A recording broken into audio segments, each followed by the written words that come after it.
राम दोस्तों, आपका स्वागत है एक बार पुनः आपके अपने चैनल वास्तु विजय में। मैं आपका फ्रेंड, मैं आपका वेल विशर, मैं आपका गाइड विजय मिश्रा। आपको ज्योतिष और वास्तु से संबंधित किसी समस्या का समाधान चाहिए हो, आपकी कुंडली का विश्लेषण करवाना हो, या वास्तु संबंधित कोई आपके मन में सवाल है और आपको अपने घर की वास्तु विजिट करवानी है, या आपको किसी खराब ग्रह दशा से गुजर रहे हैं और उसका उपाय आपको जानना है, उस समस्या का समाधान आपको जानना है, तो आप हमसे एक अपॉइंटमेंट लेकर के मिल सकते हैं और अपनी समस्या का समाधान प्राप्त कर सकते हैं। तो जैसा आप सब जानते हैं, धीरे धीरे सर्दी का मौसम जा रहा है और गर्मी का मौसम आ रहा है। तो जब सर्दी जाती है और गर्मी आती है तो ऐसे में आती है शिवरात्रि।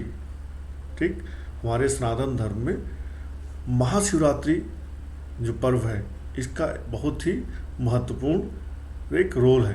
ठीक है, शिव जी क्योंकि वैसे ही भोले भंडारी हैं, तो शिव जी की पूजा पाठ करने के लिए महाशिवरात्रि एक विशेष दिन है। अब इसको महाशिवरात्रि क्यों कहते हैं? वैसे तो शिवरात्रि हर महीने आती है, उसको बोलते हैं मास शिवरात्रि, लेकिन जब 12 महीने में एक बार ये वाली आती है जिसको बोलते हैं फाल्गुन वाली, तो इस शिवरात्रि को बोलते हैं महाशिवरात्रि। ठीक है, तो इस बार 26 फरवरी 2025 को पड़ रही है महाशिवरात्रि। तो महाशिवरात्रि क्यों?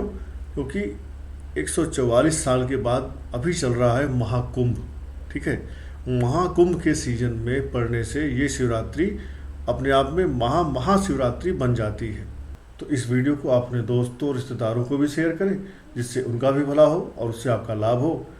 वीडियो को पूरा देखें, अंत तक देखें, और अगर आपने अभी तक सब्सक्राइब नहीं किया है तो इसको सब्सक्राइब भी कर लें और लाइक तो ज़रूर कर लें। ठीक है, और अगर आपको वीडियो में कोई बात अच्छी लगी, बहुत अच्छी लगी या कम भी अच्छी लगी, तो आपसे कमेंट करके हमें ज़रूर बताएं। हमें भी आपसे फीडबैक मिलेगा तो हमें अपने कंटेंट को सुधारने में हेल्प मिलेगी। आपको मालूम ही होगा कि गंगा जी शिव जी की जटाओं से निकली हैं और ये शिव जी का ही सबसे बड़ा एक तरह से खुश करने का, पूजा करने का त्यौहार है, पर्व है, दिन है, जिसको हम कहते हैं महाशिवरात्रि। तो महाशिवरात्रि का अगर आपने सही सदुपयोग कर लिया तो आपके जीवन में जो 4 आपकी इच्छाएं होती हैं, एक आदमी भागता है धर्म के पीछे कि मैं धार्मिक आदमी बन जाऊं, पूजा पाठ अनुष्ठान, बड़ा समय पंडित पुरोहित पुजारी बन जाऊं, तो ये धर्म से संबंधित काम होते हैं। एक होता है अर्थ, कुछ लोग पैसे के पीछे भागते हैं। ठीक है, और तीसरा पुरुषार्थ होता है काम अर्थात भोग विलास, इससे मेरी शादी हो जाए, ये मेरे घर में आ जाए, मेरे पास गाड़ी हो, बंगला हो, ठीक, एरोप्लेन हो, हेलीकॉप्टर हो। तो तीसरा पुरुषार्थ हुआ काम, और चौथा पुरुषार्थ होता है जब इंसान जीवन में सारे सुख भोग लेता है ना, तो चौथे पुरुषार्थ की इंसान को ज़रूरत महसूस होती है, और जो चौथा पुरुषार्थ होता है ये होता है मोक्ष। तो इंसान सोचता है बहुत हमने खा लिया, पी लिया, घूम लिया, टहल लिया, अब भगवान मोक्ष दे दो। तो जो चौथा पुरुषार्थ मोक्ष होता है, उसको प्राप्त करने का भी ये एक सही समय है। तो अगर आपने सही से पूजा कर लिया तो भोलेनाथ आपको धर्म अर्थ काम मोक्ष चारों पुरुषार्थ दे सकते हैं। ठीक है, अन्य देवी देवता ब्रह्मा जी, विष्णु जी, उनसे आप कोई वरदान मांगेंगे तो वो आपको हो सकता है इफ़ एंड बट के साथ दें, कुछ कंडीशंस के साथ दें। भोलेनाथ एक ऐसे नाथ हैं, ऐसे देव हैं, महादेव हैं, जो किसी भी वरदान को देने के लिए, किसी भी नियम को बदलने के लिए सोचते नहीं हैं। जब उनको वरदान किसी को देना है तो वरदान दे देते हैं। किसी से ना तो वो पूछते हैं, ना कोई सलाह लेते हैं, ना कोई इफ़, ना कोई बट। आप देखो भस्मासुर को उन्होंने वरदान दे दिया भस्म करने का, वो भले ही भोलेनाथ को भस्म करने चला था। ठीक, ऐसे ही भोलेनाथ जब किसी को वरदान देते हैं तो वो वरदान में इफ़ एंड बट नहीं होता है। मार्कंडेय ऋषि को देखिए, उनकी आयु 5 साल थी, लेकिन भोलेनाथ ने कहा ये सामान्य 5 साल नहीं है, ये मेरी आयु के 5 साल हैं। क्यों दे दिया? क्योंकि भोलेनाथ मार्कंडेय ऋषि पर प्रसन्न हो गए। ठीक है, मार्कंडेय ऋषि की कहानी थोड़ी लंबी है, उस पर कभी और बात करेंगे। तो आज हम बात कर रहे हैं महाशिवरात्रि की। तो ये महाशिवरात्रि जो कि 26 फरवरी 2025 को पड़ने वाली है, यहाँ पर आपको करने हैं कुछ विशेष पूजा पाठ उपाय, जिससे कि आपको ये शिवरात्रि ऐसा कुछ दे के जाए जो आप चाहते थे उससे ज़्यादा दे के जाए। ठीक है, तो अगर आप भी चाहते हैं अपने जीवन में कुछ ज़्यादा, जीवन में कुछ महा, ठीक, जैसे एक होता है आपको गाड़ी मिली, एक हुआ बड़ी गाड़ी मिली, ठीक, तो महा जो वर्ड है, जैसे शिवरात्रि महाशिवरात्रि, कुंभ महाकुंभ, महा जब वर्ड कहीं यूज होता है, ऐड हो जाता है, यूज हो जाता है, इसका मतलब है कि वो डिग्री अब टॉप वाली हो गई, सुपरलेटिव डिग्री हो गई। तो जब महाशिवरात्रि आएगी तो आपके जीवन में कुछ सुपरलेटिव लेवल की, महा लेवल की चीज़ें दे करके आपको जाए। आपको ये प्रयास करना है। अभी प्रयास हम कैसे करेंगे? तो शिवरात्रि का आप, अगर आपको कोई बीमारी नहीं है, आपको कोई समस्या ना हो, तो शिवरात्रि का इंसान को व्रत रहना चाहिए। ठीक, शिवरात्रि का व्रत रहें और शिव जी को सुबह उठ करके नहा धो करके साफ कपड़े में, आप अपने घर में अगर शिवलिंग रखे हैं तो घर में, या फिर किसी मंदिर में, और विशेष करके ऐसे किसी मंदिर में अगर आप शिव जी का पूजन करते हैं जो मंदिर निर्जन स्थान पे हो, अर्थात जहाँ पर ज़्यादा लोग ना आते जाते हों, या किसी ऐसे मंदिर में आप शिव जी की पूजा करिए जहाँ पर शिवलिंग बहुत पुराना हो, प्राचीन काल का हो, 500 साल, 1000 साल या 100 साल, 200 साल, जितना पुराना शिवलिंग आपको मिल जाए शिवरात्रि पर पूजा करने के लिए, उतने पुराने शिवलिंग की आप पूजा करें, वो श्रेष्ठ होगा। क्योंकि वहाँ पर वो मूर्ति उतनी ही एनर्जाइज, उतनी ही प्राचीनतम, और जहाँ पर निर्जन हो, जहाँ पर ज़्यादा लोग पूजा पाठ करने ना आते हों, ऐसी मूर्ति पर, ऐसे मंदिर में जाकर के पूजा पाठ करने का, दीप दान करने का विशेष महत्व होता है। जैसे किसी को डेली खाना खाने को मिल रहा हो, आप उसको खाना खाने पे बुलाओ तो उसे आपके यहाँ खाने का कोई खास इंटरेस्ट नहीं रहेगा। लेकिन अगर किसी इंसान को हफ्ते या महीने भर में एक दिन खाने को मिल रहा हो, या दिन में एक ही टाइम खाने को मिल रहा हो, और आप उसको अपने यहाँ विशेष खाने पर बुलाओ, तो उसको आपके यहाँ आने पर विशेष प्रसन्नता होगी।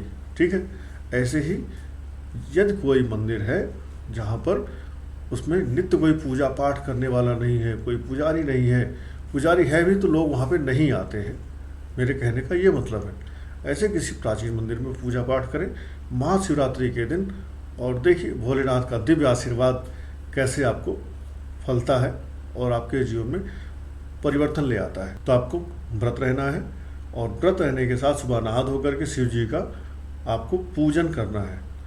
शिव जी का पूजन आप पंचोपचार कर सकते हैं, षोडशोपचार कर सकते हैं, राजोपचार कर सकते हैं, अर्थात जितनी चीज़ें आप अरेंज कर सकें अधिक से अधिक, उतनी चीज़ें भोलेनाथ को आपको अर्पित करनी है।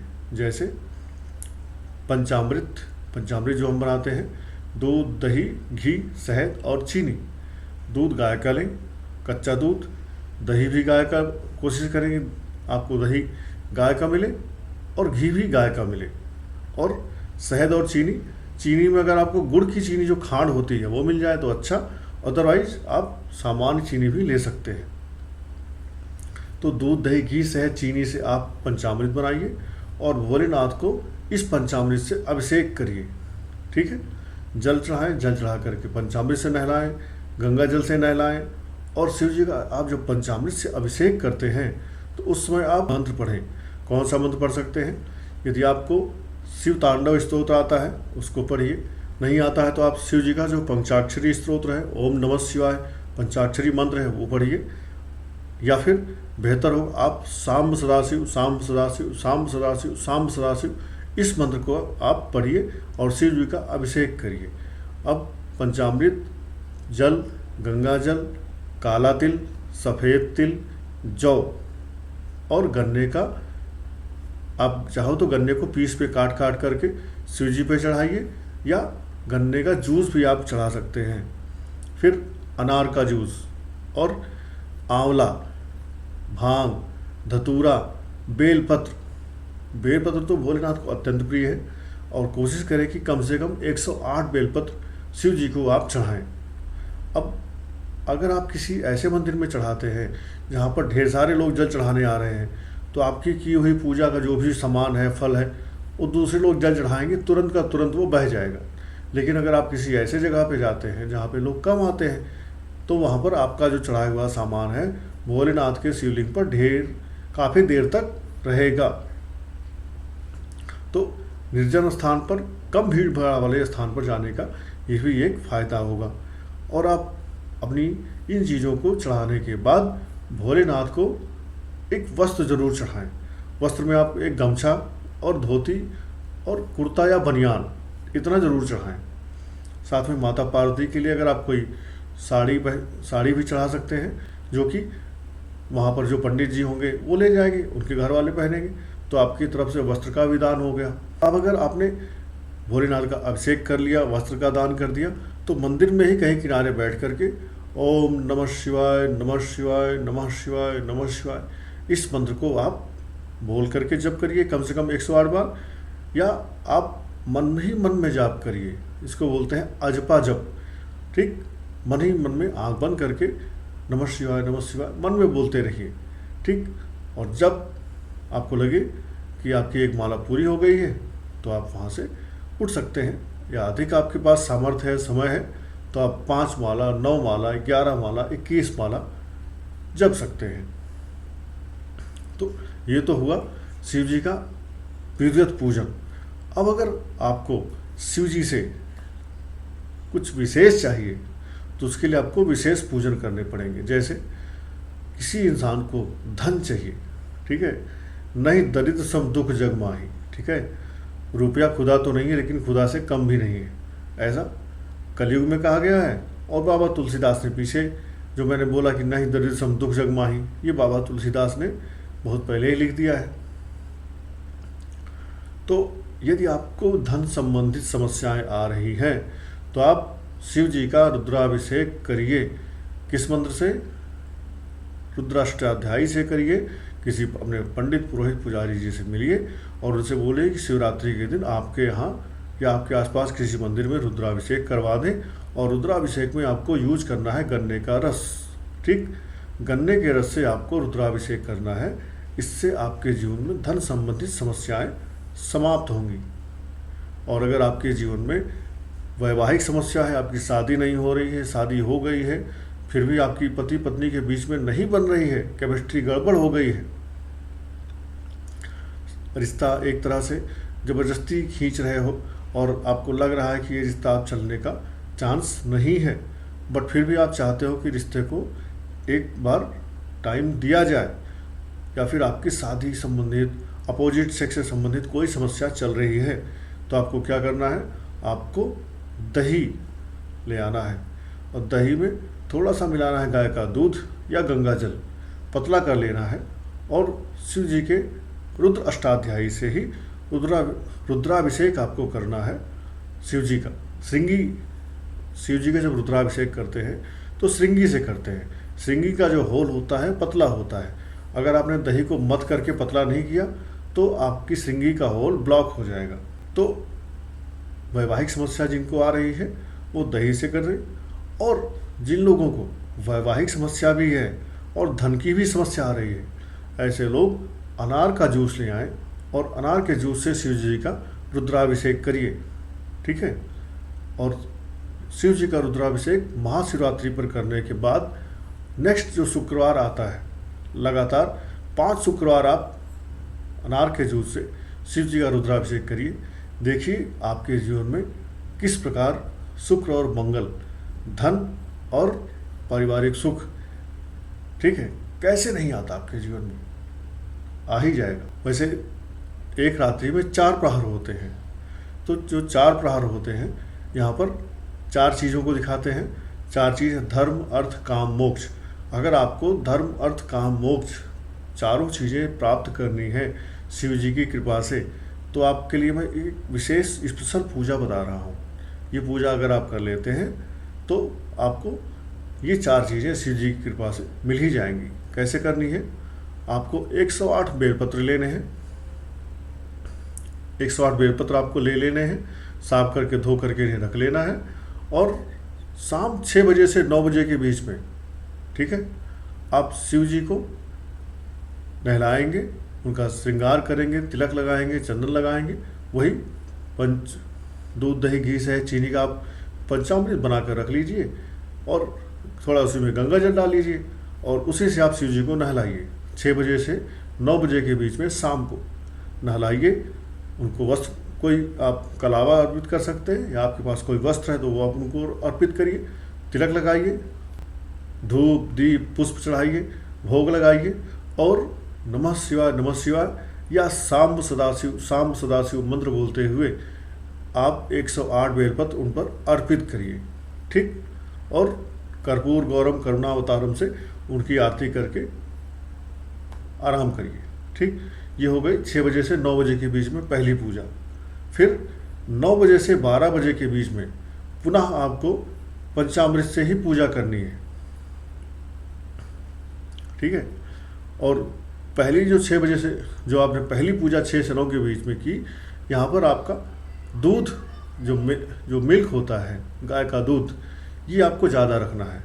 दूसरी जो पूजा करेंगे आप 9 से 12 के बीच में, यहाँ पर दही की प्रधानता होगी। पंचामृत से आप नहलाएंगे बट दही ज़्यादा रखेंगे। ठीक है, यहाँ पर फिर से आपको नहलाने के बाद उन्हें कपड़े से साफ करना है, तिलक लगाना है, कलावा या कोई वस्त्र चढ़ाना है, भोग लगाना है, नैवेद्य चढ़ाना है और 108 बार साम सदाशिव या नमः शिवाय बोलते हुए 108 बेलपत्र भोलेनाथ को चढ़ाना है। फिर उनकी आरती करनी है और प्रसाद आपको जो आपने भोग लगाया है वो प्रसाद आप ले सकते हैं।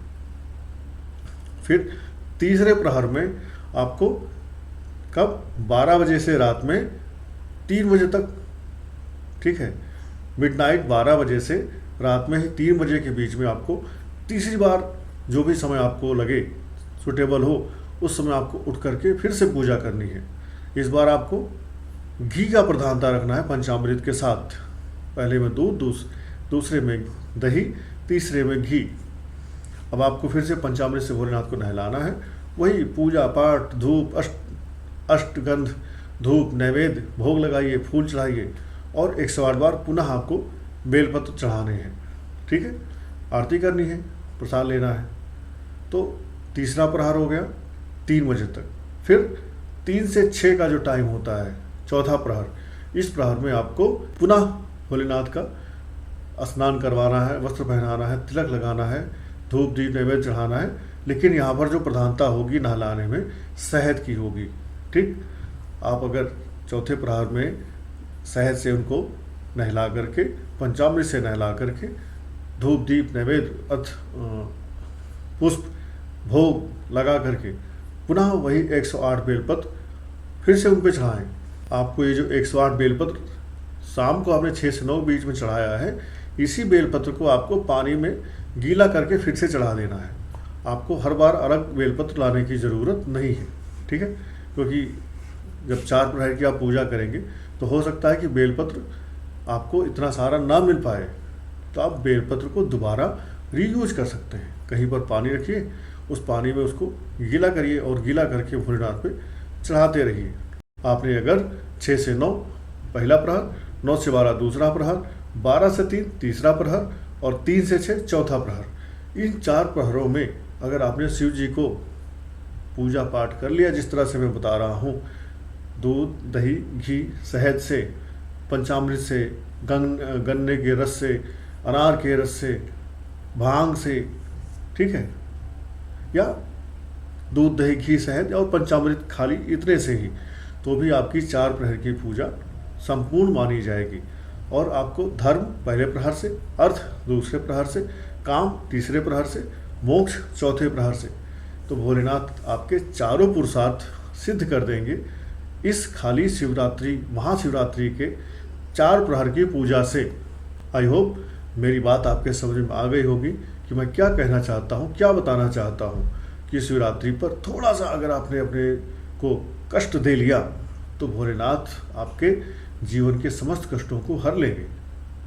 तो आप 4 प्रहर की पूजा कर सकते हैं, या जो निशीत काल होता है उसमें भोलेनाथ की आप पूजा आराधना करिए।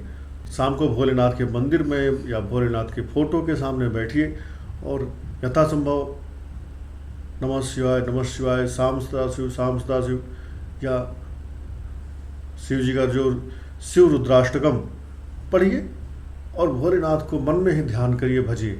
और प्रार्थना करें कि हे भोलेनाथ, मेरे जीवन के समस्त पाप ताप संताप दूर करें प्रभु। देखिए किस प्रकार भोलेनाथ आपके जीवन के कष्टों को कैसे हर लेते हैं। बट ये सारे आपको जो भी पूजा पाठ करने हैं, उपाय करने हैं, पूरी श्रद्धा के साथ करने हैं। इस दिन आप भोलेनाथ की कृपा के पात्र बनने के लिए कुछ विशेष दान भी कर सकते हैं। दान किसका करना है? दान आप कर सकते हैं मंदिर में चावल का, आप दान कर सकते हैं मंदिर में चांदी का। मंदिर में आप चांदी के सांप बनवा करके, नाग नागिन का बनवा करके ले आइए। जहाँ पे शिवलिंग है, शिवलिंग के ऊपर आप उन्हें चढ़ा दीजिए, या एक चांदी का नाग बनवा करके लाइए। जैसे शिव जी के बगल में नाग लिपटा रहता है, नाग मंदिर में ला करके आप लिपटा दीजिए। मंदिर में त्रिशूल आप दान करके आइए, रख के आइए, ठीक है। मंदिर में आप कोई भी पीले कलर का कुर्ता, धोती, गमछा, ये सब चीज़ें भी मंदिर में शिव जी को दान करिए। और शिव जी के बाद जो वस्त्र होगा वहाँ के पंडित जी लेके जाएंगे, तो आपका बृहस्पति और शुक्र दोनों एक साथ अच्छे हो जाएंगे। यदि आपकी शक्ति है तो आप शिवरात्रि के दिन स्वर्ण का भी दान कर सकते हैं मंदिर में जाकर के भोलेनाथ के ऊपर, ठीक है। हालांकि सोने और चांदी का दान हमें अपने बेटी और बहन को ही करना चाहिए, बाकी सबको नहीं करना चाहिए। लेकिन आपका जो पुरोहित है या जो आपके भगवान हैं, प्रभु हैं, मंदिर हैं, वहाँ पर भी आप सोने चांदी का दान कर सकते हैं। इससे आपको विशेष लाभ होगा। और अगर आपके अंदर क्षमता है, सामर्थ्य है और समय है, तो आपको इस दिन भंडारा करना चाहिए। भंडारा करेंगे, और भंडारा खास करके हमें उन लोगों के लिए लगाना चाहिए जो रिक्शे वाले हैं, जो लेबर क्लास है, जो कहीं ना कहीं अभाव में जीवन जी रहे हैं। भंडारे में उन लोगों को बिल्कुल नहीं खाना चाहिए जिनके घर में भगवान ने सब कुछ दे रखा है। यदि आप संपन्न हैं और फिर भी आप भंडारे में जाकर के खाना खा रहे हैं, तो आप अपने पुण्य का क्षय कर रहे हैं, ठीक। आप किसी भंडारे में अगर खा रहे हो तो वहाँ पर जितना आपने खाया है उससे ज़्यादा का वहाँ पर कुछ दे कर आइए, अन्यथा भंडारे में आप मत खाएं। भंडारा लगाइए, भंडारा सदैव उन लोगों के लिए लगाइए, उन लोगों को खाना चाहिए जो बेचारे हैं, जो कहीं ना कहीं अभाव में जीवन जी रहे हैं। सफाई कर्मचारी हैं, झाड़ू वाले हैं, रिक्शा वाले हैं, ठीक है, लेबर क्लास है, उनको भंडारे में खाना जरूर खाना चाहिए। उनको आप खिलाते हैं तो आपके शनि, राहु, केतु तीनों ही अच्छे हो जाते हैं, प्रसन्न हो जाते हैं आपसे। सो आई होप जो आपको मैंने पूजा पाठ दान बताया, इन सब चीज़ों को आपने सुना होगा, समझा होगा। तो आशा करता हूँ आपको भोलेनाथ की कृपा अवश्य मिलेगी। धन्यवाद। जय श्री राम। हर हर महादेव।